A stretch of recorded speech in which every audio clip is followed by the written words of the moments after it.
Voilà pour les titres et on commence donc avec cette affaire qui illustre cette crise de l'hôpital dont on vous parle souvent. Un patient hospitalisé dans le garage au centre hospitalier de Langres. Expérience vécue par un Dijonnais de passage en Haute-Marne et admis aux urgences pour une inflammation des intestins. Il n'en revient toujours pas. Son témoignage avec Marie Galland-Fontan et Olivier Mayer. Venu se faire hospitaliser pour des douleurs au ventre le samedi 26 octobre, Gérald Declaudet passe une première nuit aux urgences, faute de place en médecine générale. Mais c'est dans la nuit du dimanche à 1h du matin qu'on lui annonce qu'il change de chambre pour se retrouver dans une salle pour le moins insolite, un garage. L'étonnement, la colère, le désarroi, je veux dire ça comme ça aussi. Comment on peut finir dans un garage lorsqu'on est dans un hôpital?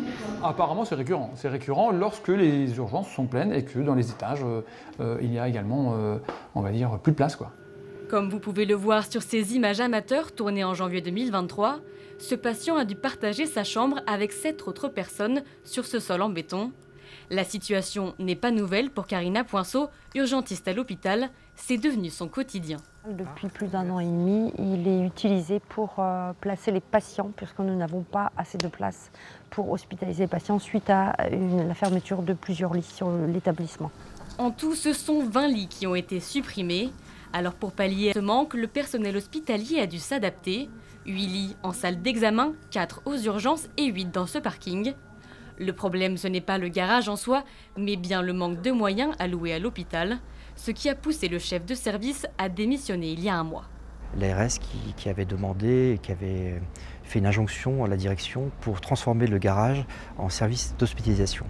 Mais ça ne règle pas le problème en fait. Le problème, c'est de pouvoir hospitaliser le patient dans le bon service au bon moment. Et on sait que par des études un peu au niveau national, que tout patient qui reste 24 heures aux urgences va avoir un préjudice avec une surmortalité attendue de 40% dans les 8 à 15 jours qui suivent. Malgré les nombreuses alertes, mails et courriers des médecins comme des patients, la situation tend à se pérenniser. Avec un plan de 140 millions d'euros pour les hôpitaux du Sud Haut-Marnais, mais sans plus de lits, certains patients de l'hôpital n'ont toujours pas d'autre solution que de passer la nuit dans un garage.